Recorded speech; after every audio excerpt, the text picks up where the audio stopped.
Howdy, South Texas. Howdy, San Antonio and Houston on KLUP 9:30 a.m. and 6:30 KSLR on Saturdays at 11 o'clock in the morning and Sundays at 4:30 on 9:30 a.m. The Answer. Also on podcasts everywhere, Facebook, YouTube, and talklawradio.com. Today, we're going to be talking about resolutions and goals because many of us have probably stopped following our New Year resolution. And it also happens to be rodeo season. So Melody and I dressed the part, and I forgot to tell Joseph. So we're just trying to be festive today. Nice. We're going to start with the financial focus with Joseph Warren, financial planner with Financial Planning HQ. We like to talk about the financial focus. So give us an idea of what you're going to teach us today. Yeah, I thought I like to stick with the theme, and I really love today's theme, Todd, about sticking with your New Year's resolutions. So I think I'm going to talk about that and how it relates to people's finances and good financial habits. So, how does it relate to the financial world? Great question, Todd. So by now, I think you all know if you go to the gym, it's starting to thin out. On January 1st, it was full, right? But now it's starting to thin out. But the statistics actually show, and y'all might have different statistics, but mine shows 88% of people have already given up on their New Year's resolutions by February. So when we look at people's finances, I think it's very similar to fitness and things like that, because everyone knows what to do, right? We all know when it comes to being healthy, you need to eat right and exercise. You know, I went to the gym one year on January 1st, Yeah. and that was it. Yeah. Just one day. You made it I one day. fell off the wagon. Yeah. And that's actually normal because the environment around us is not designed to help us make good decisions. There's a lot of money to be made in people eating junk food and people making bad financial decisions, spending money they don't have. So you have to flip the script on that. And that's something we look to do as financial planners. We flip the script so that you have a system where it's easy to make the right decision and hard to make the wrong decision when it comes to your money. Yeah, systems are good. Your dad was talking about all the systems that Apollo 11 had to have in order to get to the moon. Yeah. So, can you tell us about some of these systems? Yeah, I'd love to. But I kind of want to preface a little bit because it's something we study a lot is how to get people to take action on what they want to accomplish because it's not something that's second nature. It's built into our human nature that most people will not stick with their resolutions, and that's almost by design. So really, if you want to do that, you have to have an emotional reason why. That's a huge part of it, and I'm sure, have you seen that as well? So the emotional reason why is where we start in the process. So the first conversation we have is something called the value staircase. And to give you an idea, like someone might have a financial goal, you can say just like a generic goal, I want to retire at age 65. That's very surface level. We don't know why that person wants to retire. They may hate their boss, they may this or that. But really, we look to dig deep to start and get those emotional reasons why. And we'll hear like, I want to cherish my time with loved ones. I've seen loved ones pass away and we didn't expect it. And I want to cherish my time with my grandkids and the people in my life. Or I never want to miss one of my grandson's baseball games. You really get to that deep emotional reason. And the reason we do that is because that helps people to actually stick with it. So there's been studies that show that when you have an intrinsic or an internal reason for doing something, you're more likely to keep doing it. So if someone's setting New Year's resolutions, it's good to be like, why do I want to do this? Why do I want to get in shape? Why do I want to have better financial habits? And then once you have those whys, remember them because that's what's going to keep you going on February 1st when it's cold outside and you want to go to the gym. Right. Yeah, emotional reasons. Yeah. And I brought some books with me, Atomic Habits and No Fail Habits and 7 Habits of Highly Effective People. Yeah. What do you use to pair habits with systems and emotions? Yeah, so the emotional part is great, but you're not going to get there on feeling alone, of course. So next we talk about people's goals. That's the next step in that first meeting that we have with a potential client. And, I just said goals are surface level and they're great. It's good to have very specific goals. And that's where we start. Like, what's the date that you want to reach this goal? The exact date, the dollar amount, how will you feel when you achieve it? But the main thing we do with that goal afterwards, if we work with someone, is we create an action list, and that becomes the system. So it's a prioritized list of step-by-step actions to take with a date, person responsible, and then we actually track that. I think that's a huge part as well, is the tracking of if you're making progress towards your goal. That's another form of motivation that I've found.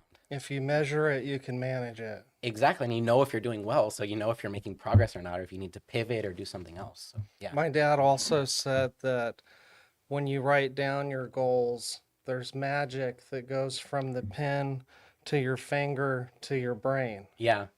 I love that. I love that. That's in this book too. Oh, really? Brian Tracy. Yeah, these are some legends here. Right. That's awesome. Okay, so tell us more about these systems. Yeah.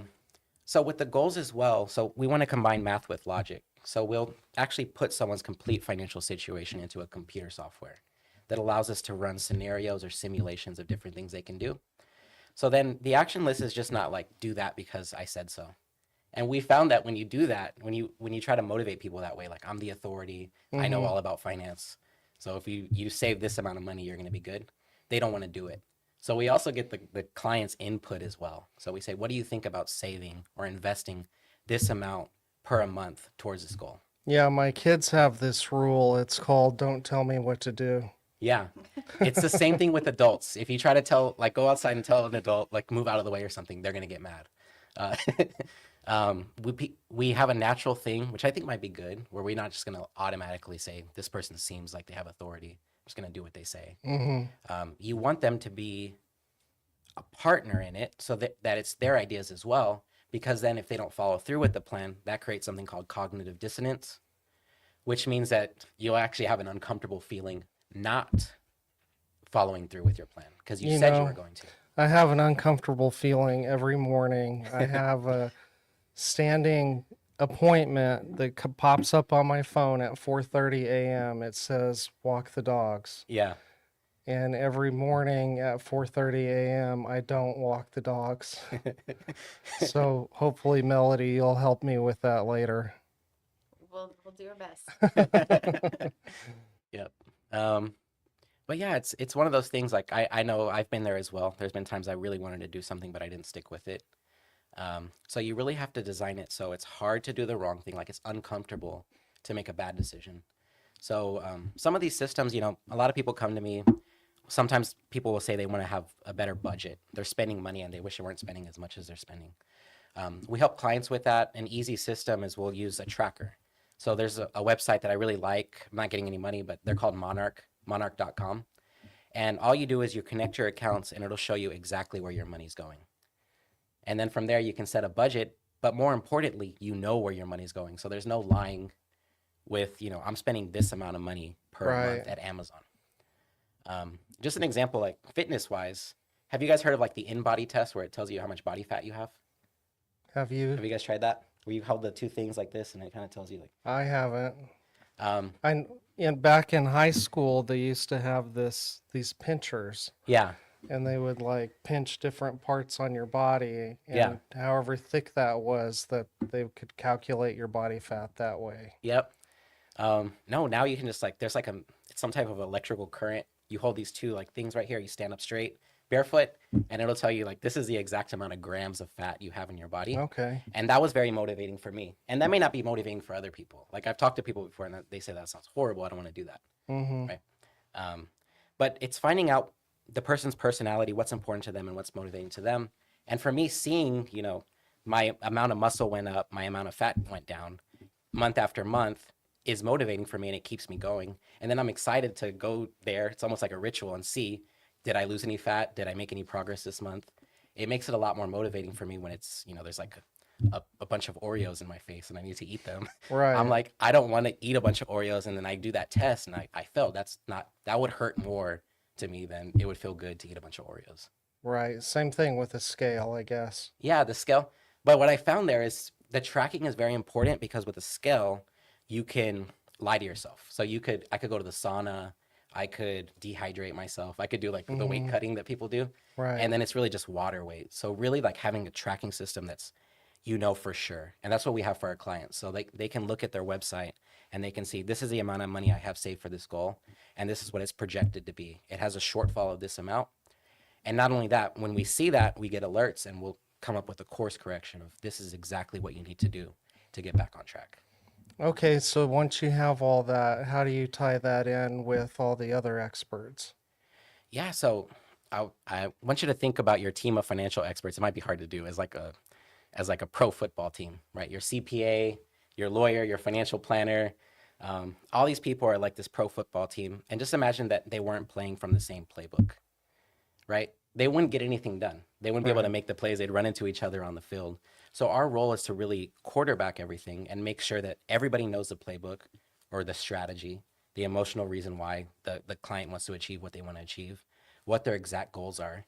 And so they're all working in unison to get the client there. And it becomes more powerful when it's not just our ideas, my ideas. It's, a CPA looked at this tax strategy, a lawyer looked at this estate planning strategy, right? So that's a huge part of it. And yeah, Okay, and do you have any resources this week? I do. I have a checklist that has financial habits that are easy to implement and that can be automated and will really improve your financial situation. And for anyone who schedules, gives me a call at 210-444-2128. That's 210-444-2128. I'll run through that with you. We can have a meeting, complimentary consultation, and just go through those habits and see if we can make some slight improvements in your finances for 2026, but really that can impact you for the rest of your life. Thank you for the financial focus, Joseph Warren, Financial Planning HQ. Really happy to be on. Great to meet you all.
Welcome back to Talk Law Radio. I'm Todd Marquardt here with Melody Smith. We're talking about resolutions and goals, and we'll talk about nutrition a little bit and some sinners and saints and legacy.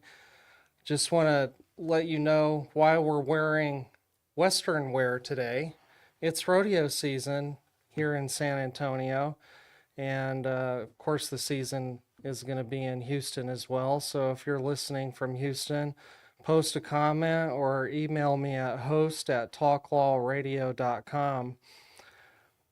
Melody's back. She's been on the show a couple of times. Last August, we talked about the homelessness in Washington, D.C., and what President Trump was trying to do there. So if you're interested in what Melody had to say about that, find that episode, August 2025, Homeless in Washington, D.C. And last October, we talked about separation of church and state.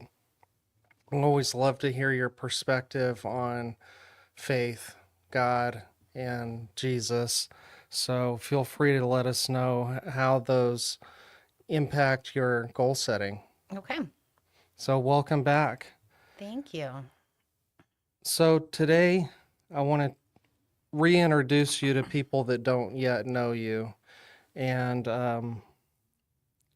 the bio you sent me is Melody is a mother of two and general manager of a Pilates studio here in San Antonio. But before that, you spent 6 years in church ministry where you oversaw outreach and hospitality programs.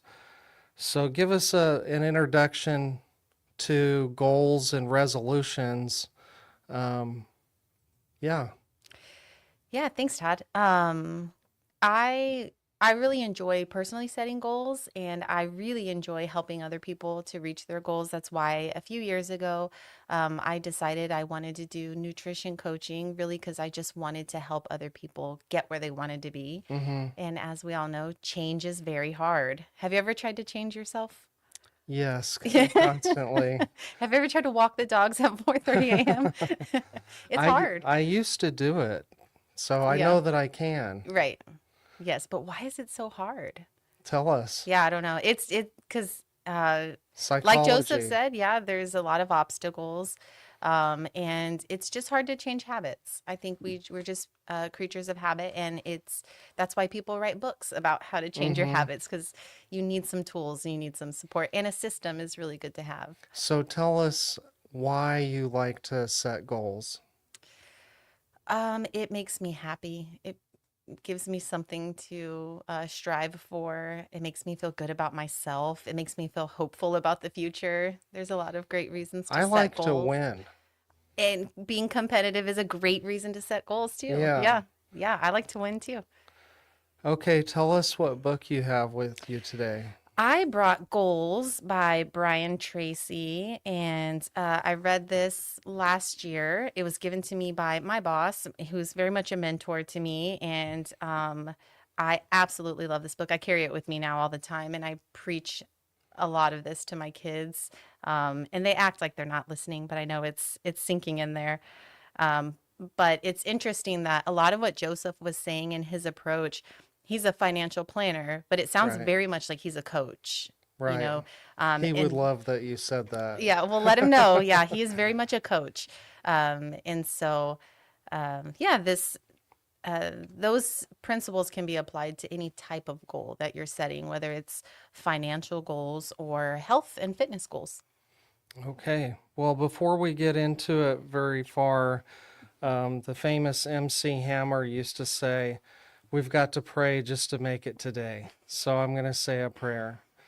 Dear God, thank you for this day. Thank you for all the gifts and blessings that you give to us. Please forgive us for our sins, for our mistakes, for doing the wrong thing or failing to follow your will. Help us to follow your will more closely. And help Melody and me give good information to the listeners about goals, resolutions, and nutrition today. Help us to do everything we do for the good of your people, for our own good, and for your glory. In Jesus' name, amen. Amen. I like to use AI, specifically Grok from Twitter X. And so I asked Grok, what resolutions did people have this year? And what do you think? Probably weight loss, right? Probably financial goals, I would Mhm. guess. Yeah. So there was a survey by YouGov, and 31% of Americans plan to make New Year's resolutions. And of those, 25% said they wanted to exercise more. 23% said they wanted to be happy. Okay. 22% said eat healthier. 21% said save more money. And 21% said improving physical health. So those are probably year in and year out what people talk about. In the United States, people are concerned about their appearance. They're concerned about being healthy enough to do things and having enough money to buy things. Mm-hmm. So I think that's why people usually have those goals. What are some reasons that the people that you've helped in goal setting and setting resolutions, what are the reasons that they have the goals that they do? Um, that's a good question. I talk to a lot of people who, well, especially at the studio, I get to talk to mostly women, but not just women, a lot of men too, who say very similar things. I'm ready to make a change. I feel like I'm aging. I have had a hard time sticking to things in the Mm-hmm. past, but I really want to exercise and get healthy. And we hear because from a lot of young mothers who have kids and their own health gets put on the back burner. They're putting Mm-hmm. everybody else first. We hear from a lot of um, grandparents who say, I just want to be able to get on the floor with my grandkids. Mm-hmm. And so we hear a lot of different whys. Most of it is pretty practical. I want to be able to play with my grandkids, Right, right? right.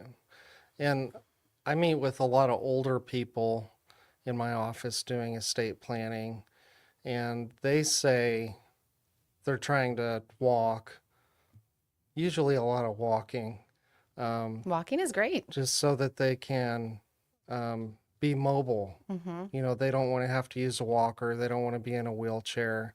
My dad has this rule that for if you're doing the stairs, every step you take is a certain number of days that you won't have to use a walker or a wheelchair. I like that.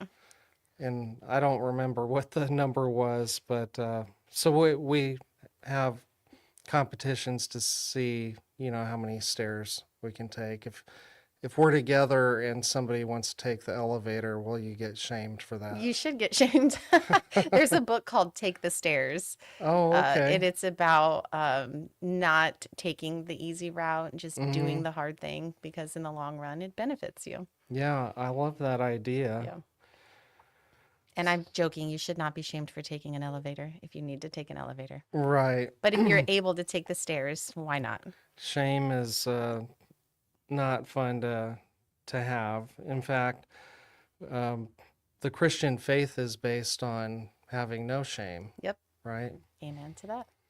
So, what resolution or goal will you admit to everybody out here in Radio Land that you struggle with? If you say something, I'll say something about Oh, myself. yeah, plenty, plenty. I always tell myself I'm going to pack my lunch the night before and I will have good food to eat. And I almost never follow through on that. I'll get stuff ready for the kids, you know, take care of the animals or whatever, but I have a really hard time packing my own lunch the night before. And then it's Yeah, not going to happen in the morning. We just don't have time. right. No, I've been in that season before. Now, what I like to do for lunch is I buy the vegetable medley bag from HEB and I just eat broccoli, cauliflower, and carrots. I have this philosophy that if it doesn't taste good, you won't eat much of it. And it doesn't last long. You know, it's hard to get through the day. But if I have a heavy meal, then I get tired. Okay. And so the vegetables aren't heavy. I Hmm. might eat a sausage stick after that. Protein helps last a little longer to get through the day. And then I eat real food for dinner. Okay. Yeah, I don't want to admit my eating habits. If I don't pack my lunch, I sometimes will go way too long without eating and then eat a really heavy meal at the end of the day. Mm-hmm. This is not a recommendation. This is something that I want to correct. Yeah. Well, why don't you just eat what the kids eat? Um, You know, you yeah, could that's a just great question. pack their lunches and then you pack the same thing for yours. That would make too much sense, Todd. I feel like that would make it too easy. Well, the resolution I really struggle with is walking the dog. I walk Lexi because she's with me at the office, but she spends a lot of her time being curious about smells and the plants, and she likes to pretend that she's a police dog and she'll circle a car. And I don't know what she's looking for, but that's not much exercise for me. I have these other two big dogs that I used to walk in the morning, and that's a faster pace. Hmm. So that's what I'd like to get back to. Okay, another question. What resolution or goal are you really proud of achieving? I'm really proud that I was able to take my kiddos on a trip last year. And that was a big goal for me as a single mom. Mm-hmm. Taking the kids on an out of state trip by myself is, if that was our first time going out of state, just me and the kids. So, yeah, I'm really proud of that. We had a great time. There's a lot of steps that have to go into that. Yes. Yeah. We're running out of time for this segment, but I'll start the next segment with a goal that I was proud to achieve. This is Talk Law Radio. I'm Todd Marquardt, and Melody Smith, who is a manager at a Pilates studio, is talking to us about goals and resolutions. We'll talk about nutrition next a little bit too, so stay tuned. We'll be right back.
Welcome back to Talk Law Radio. I'm Todd Marquardt.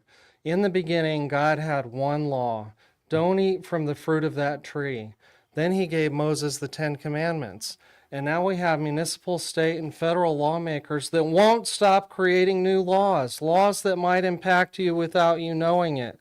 So tune in to Talk Law Radio, where I talk about the law and find out what the new laws are, what's happening in the courts, and share it with your friends. Go to YouTube and search for Talk Law Radio and look for the Lady Justice in the red, white, and blue colors and click subscribe.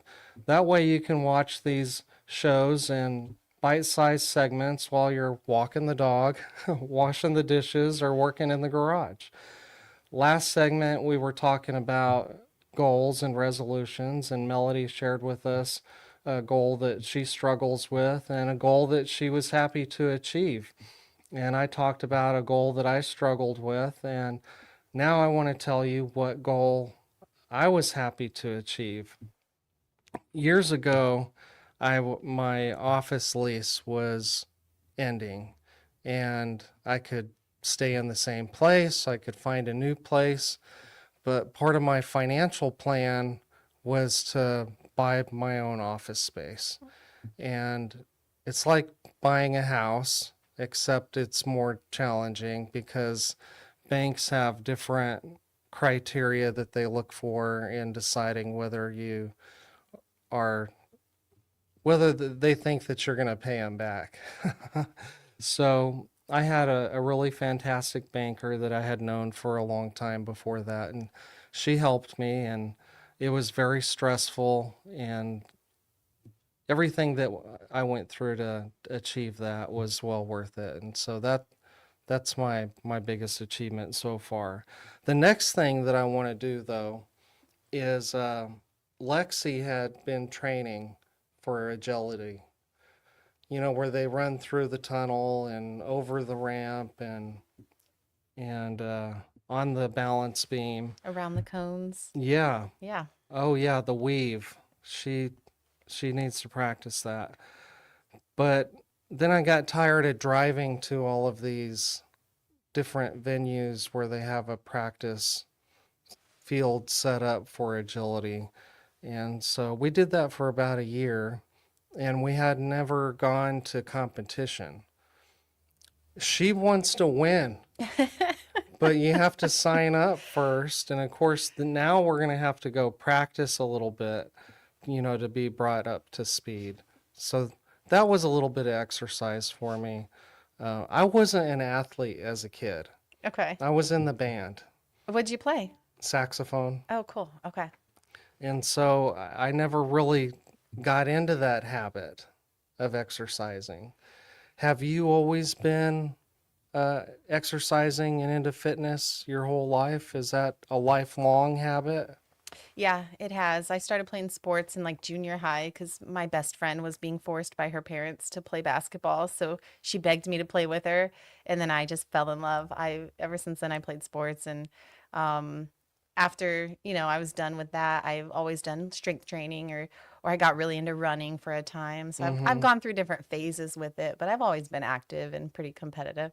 That makes it easy. It's a lifelong habit. Yeah, I guess so. I think, yeah, I'm kind of just wired that way though, so I can't sit still even if I wanted to. Mm-hmm. I kind of have to get up and move. So I have a standing desk at work and it Okay. helps me to be more productive. Yeah, that makes a lot of sense. Let's talk a little bit about nutrition. You, at one time, got a certification in nutrition coaching. Tell us what that was like.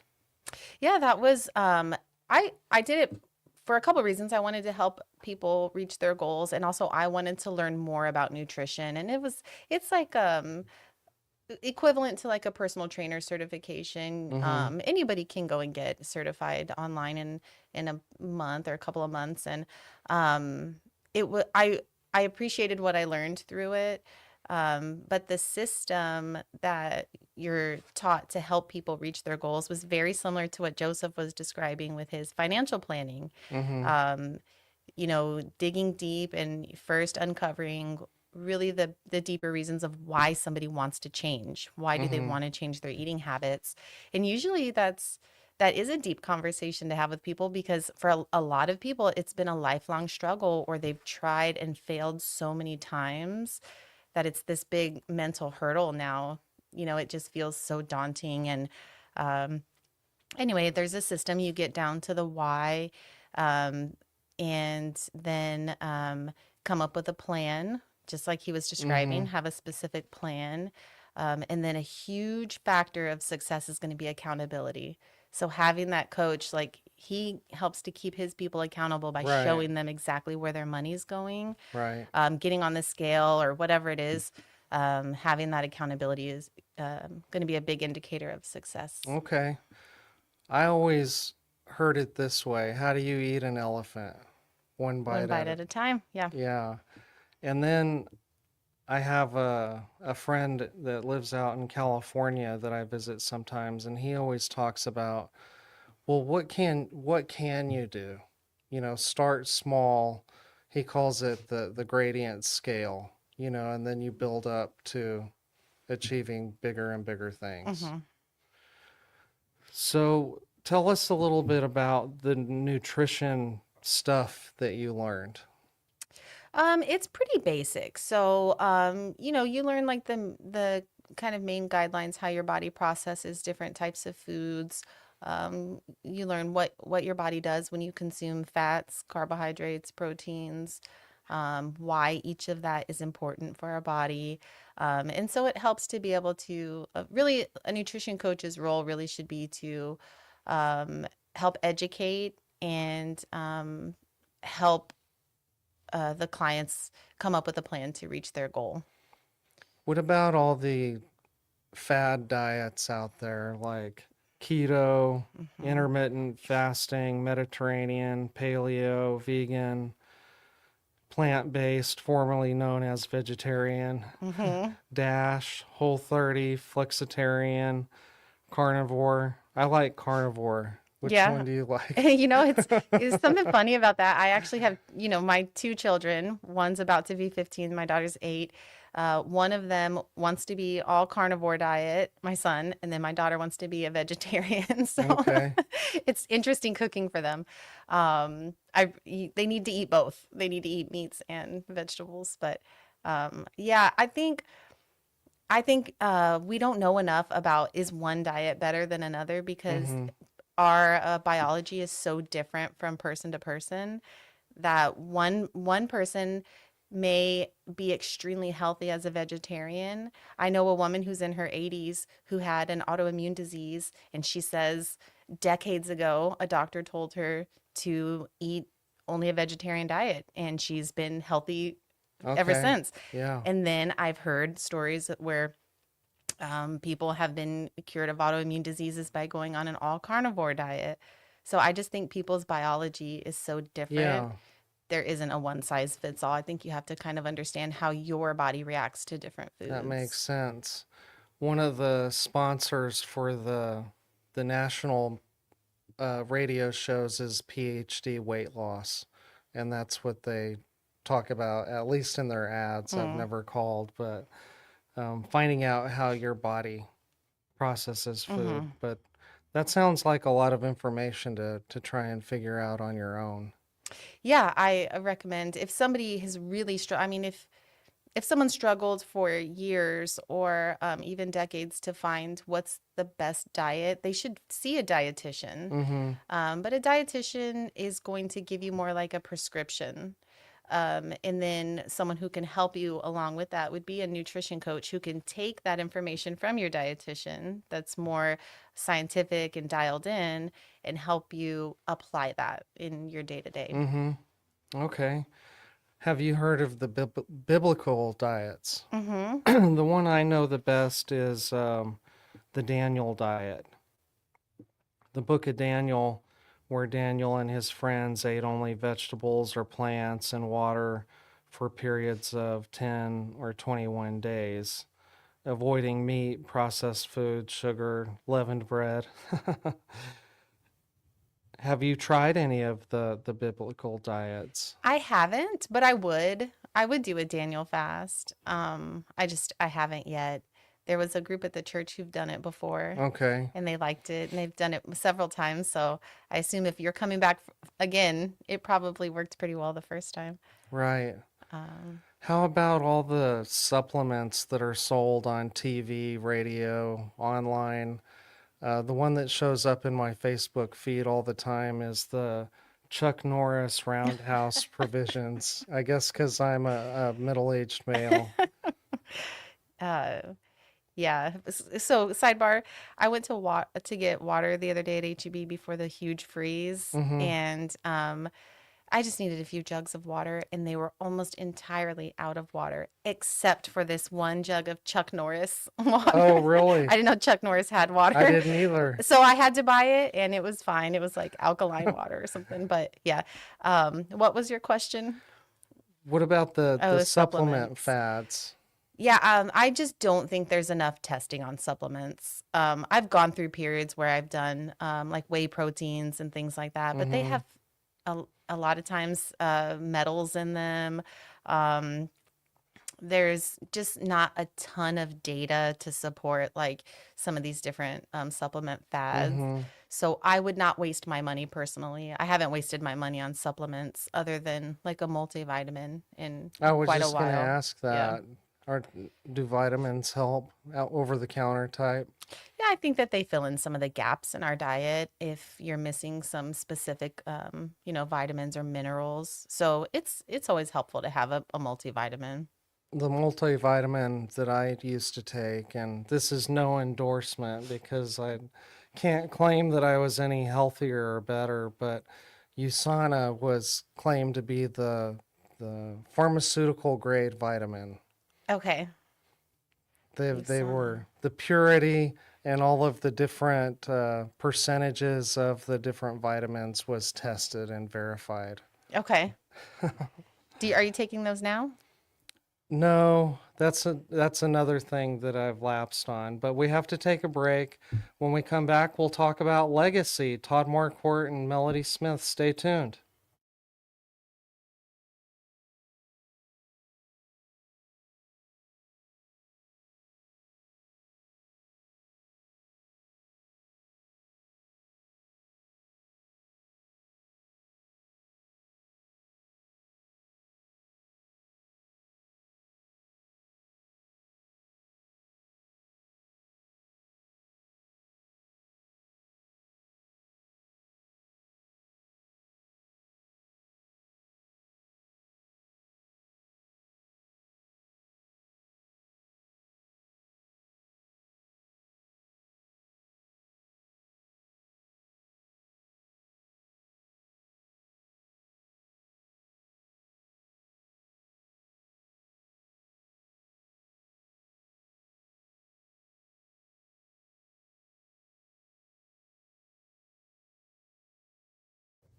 Welcome back to Talk Law Radio. I'm Todd Marquardt on the radio, on Facebook, on YouTube, and on talklawradio.com. If you have a topic that you want me to talk about, go to talklawradio.com, and there's a button there that says, I want to be a guest. So click that and enter your contact information. There will be a little box where you let me know what you want to talk about. Or if you just have a topic about the law that you're really interested in or that you're really frustrated about, email me at host@talklawradio.com. That's HOST@talklawradio.com.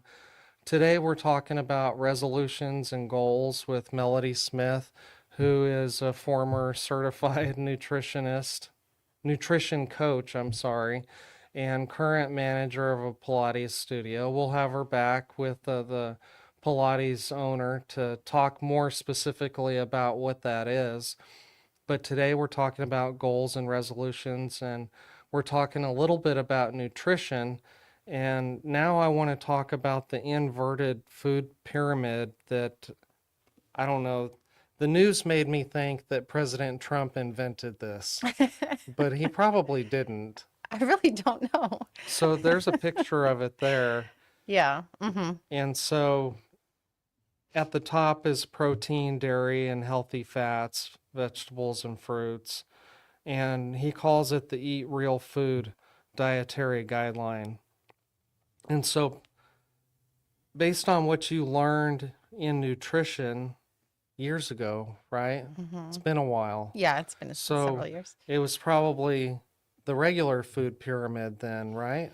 Yeah, but it wasn't very popular. The regular food pyramid wasn't a very popular concept even like then. Mm-hmm. It was criticized quite a bit. Okay, where you have like all grain at the bottom, Right. supposed to eat lots of grain. Mm-hmm. Well, people don't like to eat bread now. Let me tell you about my granddad. He said, avoid the 3 white poisons. And most people tend to think about narcotics, but his 3 white poisons were sugar, salt, and flour. Okay, fair. So I'll talk more about what I remember about his meals in just a few minutes. But what do you like about the new food guideline pyramid? I like that there's more emphasis on whole foods for sure. Processed foods are not good for you, and there's more studies now that are coming out showing that like deli meat is linked to all kinds of illnesses. I avoid processed meats like that as much as I can. I do like pepperonis on my pizza from time to time, but they're not good for you. Now, bacon, should I not say this one out loud? I don't. This might would be get very canceled. unpopular. Yeah. We're look into bacon, guys. Don't. But yeah, I like it better. And I've been seeing recently. I'm about to buy my own flour mill, and they're not that expensive. You can have one that sits on your countertop, and what I've learned recently is that like bread used to be very nutritious because like our ancestors used the whole wheat berry Mm-hmm. to create that flour, and it Mm-hmm. had enzymes and proteins, and it was really nutritious for you. Well, to make wheat more shelf stable, companies stripped it of all the nutrients, so it just became a filler, Right. and then they re-enriched it with nutrients, and it's just not the same. And we have gluten intolerance and all kinds of things because we're not getting any nutrition from our bread that you buy at the store. Mm-hmm. But I'll report back later. I Okay. really do want to get, and I've already done quite a bit of research on this. I'm going to get a flour mill and start making some of my own bread, because bread isn't bad. I think that it's the way we process our flour here in America Okay. specifically, because Does other that take countries aren't like that. You does can, it take all day I to hope do all not. that? If it does, I'm not going to do it, but it does online. It doesn't look that hard. Okay. That that's gonna be a super fun hobby. Thanks. Yeah. How hard can it be, right? How about artificial dyes like in Kool-Aid and in food? I saw that they were gonna take the dye out of Doritos and Cheetos and they were gonna be more of a pale color. Yeah, I hope they do. I don't know why we would have something that's a known poison in our food. If we know it makes us sick, why are we still adding this to foods? But I understand it's also marketing. Mm-hmm. It's bright orange, and I guess people are used to that at this point. But I grew up on Kool-Aid. I was talking to my kids about this recently. We ate Kool-Aid, we drank Kool-Aid. Like, it was a big part of my Mm-hmm. childhood, Right. and I've never given my kids Kool-Aid once in their lives. But there's a lot of things that I just, we didn't know better then that we ate, and now we Right. do know better, so we don't. Yeah. Well, I had heard that the red was especially bad, Hmm. that maybe it caused ADHD or something like that. I've read some things about that too. Yeah. Well, I think it's okay to have a regulation. Usually, I don't want the government to interfere in my life, but the marketplace of competition is not making us healthier. Right. I agree with you on that. Limited government is better in my opinion. But I think we have to know what's being sold to us, so that transparency is important. Okay, so now I want to talk about legacy. And now Mark, it's are time you for going the to play the Talk Law legacy? Radio Legacy Okay. Spotlight. What's your legacy? Sponsored by Marquardt Law Firm. All right. So some of what I remember about my own family legacy is the meals that we shared together. Um, my mom passed away a few years ago, but I still like to remember her by remembering the food that she made, and she was very much make it from scratch person. Even though she was a single mom, she would wake up at 4:30 in the morning, work the whole day, come home, do all the cooking, and then tell us to get in bed. So she made a lot of good food. My favorite is the Mississippi mud cake. Ooh, It's okay. more of like a fudge, and it's probably got too much sugar for somebody my age, but I still eat it at least once a year. Um, after my dad's mom died, my granddad, who I was mentioning before, avoid the three white poisons, he would cook for himself what he called goulash, and it was usually fish or chicken, mashed potatoes, green beans, grapes, and cantaloupe. So he would cook everything in the pot together except for the fruits, and then he would Okay. just put the fruit in there later. And I remember seeing him at the kitchen table eating his goulash right out of the pot. Interesting. Yeah, so that's what happens if a guy has to live on his own and he's 80 years old. Just whatever's in the refrigerator. Well, that's how I came up with Todd's Tacos is my kids all left and so I only had to cook for myself. So I opened up the refrigerator doors and say, "Well, what can I put in a tortilla?" And I know tortillas have fat and all that, and not supposed to eat them, but that's how Todd's Tacos got started. For my mom's mom, she was famous for her lasagna. And it also was kind of funny, when I was a little kid, I used to read the comics that came out of the newspaper, and on the first page was Garfield. Eating lasagna. Yeah, eating lasagna. So tell us, what are some legacy stories that you can remember of family meals, favorite foods that y'all shared together? Yeah. Food at my mom's was very different than food at my dad's. He was very bachelor. We ate pancakes for dinner a lot with my dad. But my mom had a couple of really good kind of go-to meals. We did chicken and dumplings a lot, and I've gone to her as an adult for her chicken and dumplings recipe a few times. And she also had a delicious fudge that she made. And she could still make it. She hasn't made it in a while. If you're watching this, Mom, you should make some fudge. But yeah, those are like the two kind of standouts.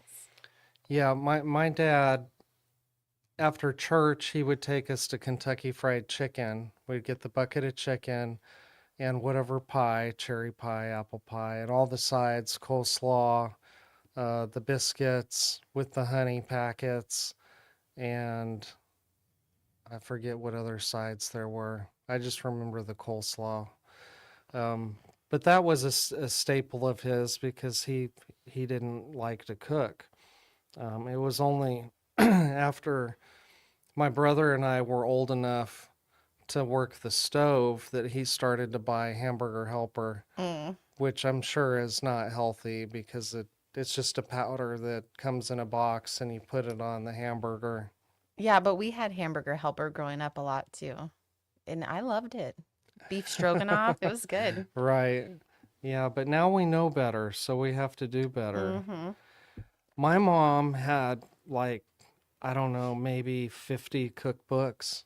Do you use cookbooks? No, but I go to recipes online. Online? Yeah, and a lot of times I just wing it and then I just learn as I go. Oh, So wow. not all of my meals are great, but it's trial and error. Yeah, well, that's kind of fun. What kind of taco should I cook next?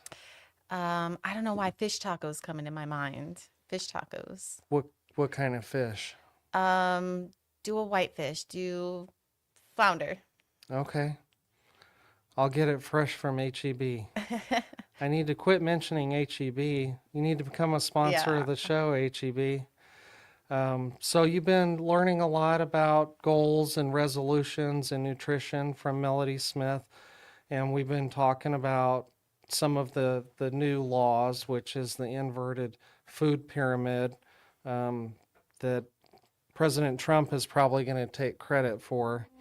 It just seems like that there's other people that know more about food than he does. But hope you've enjoyed it. Let us know what you think. Thank you for joining us. Anything else you want to say? Yeah, no, thank you for having me. This was fun. Yeehaw! Yeah. Most families don't realize they have hidden legal blind spots until it's too late. Wills, trusts, Medicaid planning, even protecting a business. These are the kinds of issues attorney Todd Marquardt helps uncover before they become problems. Todd is the host of Talk Law Radio, where each week he guides listeners through the legal challenges families, veterans, and business owners face, while showing them the practical steps to protect what matters most. Catch Talk Law Radio, Saturdays at 11 a.m. on 9:30 a.m. The Answer, 6:30 a.m. The Word, and now in Houston on AM 1070 and 103.3 FM The Answer, or anytime on YouTube. Planning isn't just about documents. It's about peace of mind, security for loved ones, and building a legacy that lasts. Don't wait for a crisis. Do it before you die.